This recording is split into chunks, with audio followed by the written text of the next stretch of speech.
Hello everyone.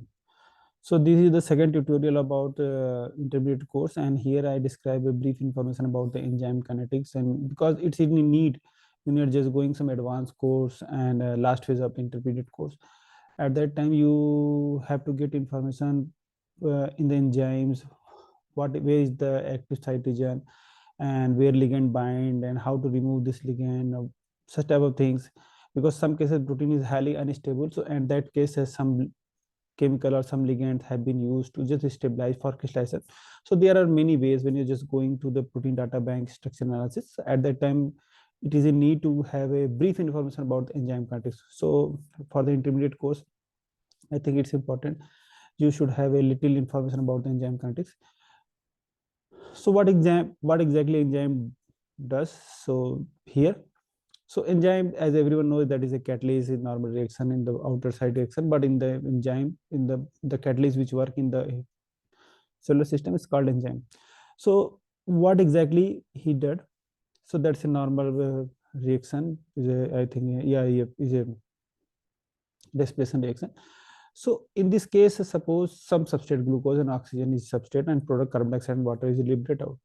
But what the thing, without enzyme, it needs too much energy. That's shown in red in color, and needs too much energy to get the product. But with enzyme, it is shown blue in color. It takes less energy to get the product. So ultimately, the thing is that suppose this is a two mountains, is a red mountain and a blue mountain. Here I shown it. And if you like to see a very good desire, a very good things, what some carbon dioxide and water is a product, if you would like to say product, you have to reach this mountain peak, then you will see all these things. Otherwise you can't be able to see anything.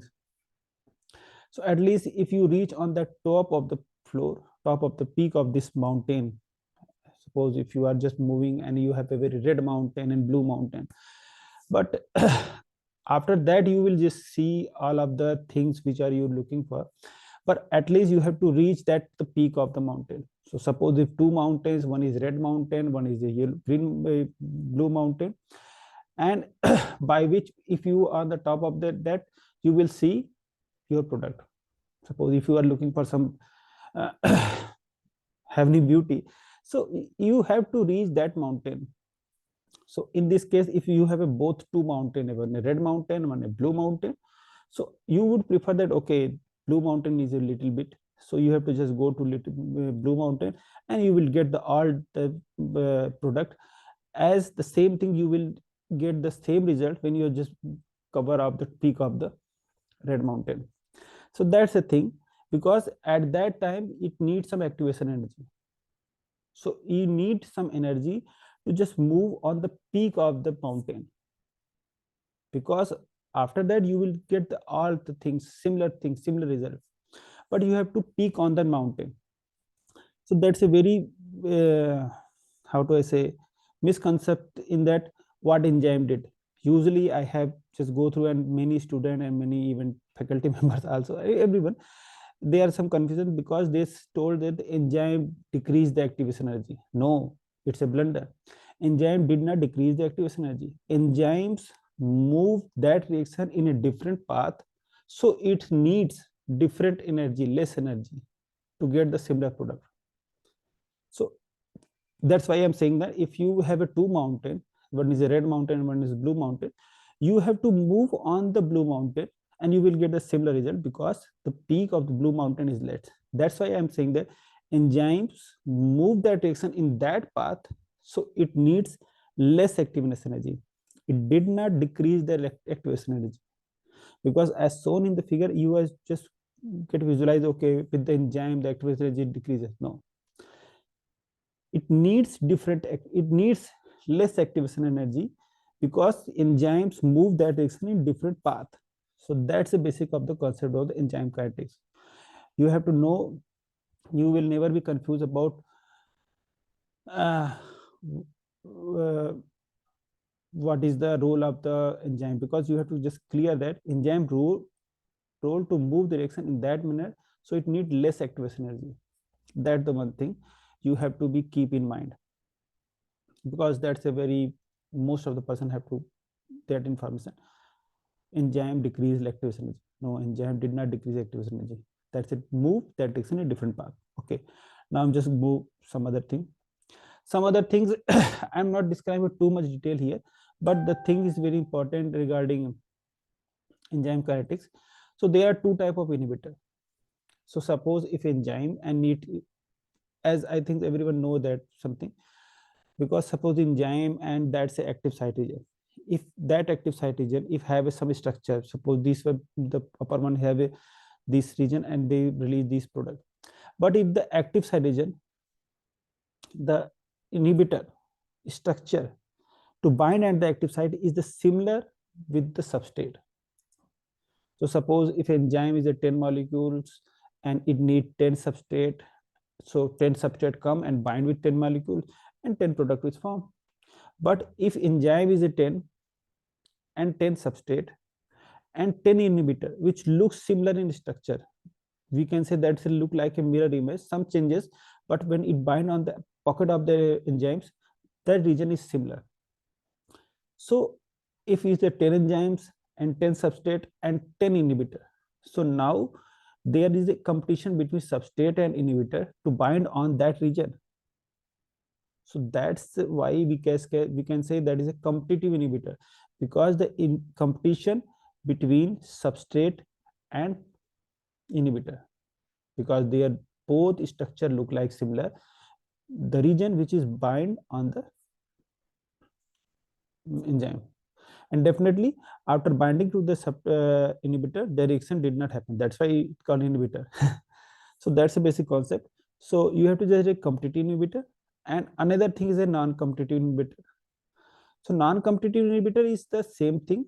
If you suppose enzyme the similar way, but it not bind at the same region, because in the case of the competitive inhibitor, so competitive inhibitor bind on the similar region where the substrate bind, but in the case of non-competitive inhibitor, the enzyme bond on the different side that called is the allosteric site, and when it suppose here that is the active site region and enzyme come and bind, but if some substrate, some inhibitor bind in the some different region and it change the orientation of the region, orientation of this active site region, so now this active site region substrate is not able to bind exactly at that orientation as the enzymes looking for. So somehow in that manner, the inhibitor is not compete with the substrate, but it bind on the different region, and ultimately the active site region of that enzymes orientation is changed. So the exact substrate is not able to bind. So that is a non-competitive inhibitor, and it bind on the allosteric side. So I just described because I know you have to have all this information, but this is the important when you're just going to protein or drug interaction or such type of thing. Suppose if you have a get a protein with a ligand and some bind already had binding interaction, so you just remove this ligand and some do energy minimization. Okay, I will describe in the advanced tutorial, but at that time when you just describe and remove these atoms, so protein is not in that active site native region, because you have to deliberately remove something na? So but at that time you have to get, or you should have this information, particular that region is active site region or is the allosteric site. So because if you design some drug on that region because the active site, but actually that region is not the active site, so that's a matter of debate. That's why you have to have brief information about what are the enzyme kinetics, and that is Maclaurin equation. As I think so everyone have this information, but a bit information, and if you would like to more information about how enzyme kinetics, how enzyme behave, what are the reaction, all these things, you just text me. I will prepare a new video in a detailment, but particularly this video is just for just a glimpse to inform you what you have faced in the enzyme kinetics in the case of structural bioinformatics in particular. So I just figure out this issue. So Maclaurin is a equation, and there is a V0 over V max S upon Km plus S. Okay. But here some terms I just told you. V0 is the initial velocity. What is the velocity of the reaction? Suppose the substrate and product comes. So what is the initial velocity? V max means the velocity is the maximum. Suppose the substrate is 10 molecule and 10 molecule and enzyme in 10 molecules. So 10 molecule product bound. But okay, after too much reaction, the velocity of the normal the product will be saturated. So at that time velocity will be maximum. So that's a maximum velocity. S is for substrate concentration, and Km here in something says Km is the substrate concentration. You just keep this in mind. Km is the substrate concentration when the velocity is half of the Vmax. जो Vmax velocity, half of the Vmax velocity is the Km concentration.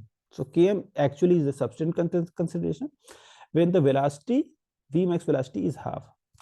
And as shown in the figure, Km would be same for the reaction A and B. So A is a normal reaction and B is a non-competitive inhibitor. So A and B for the non-competitive inhibitor and normal reaction, the Km will be same. But in the case of competitive, the Km is maximized, and the right one is a line Weber plot. But I think not there is a no need to get more information about why it is the line Weber plot, because the video is just going too much lengthy, and here my focus is not related with enzyme kinetics.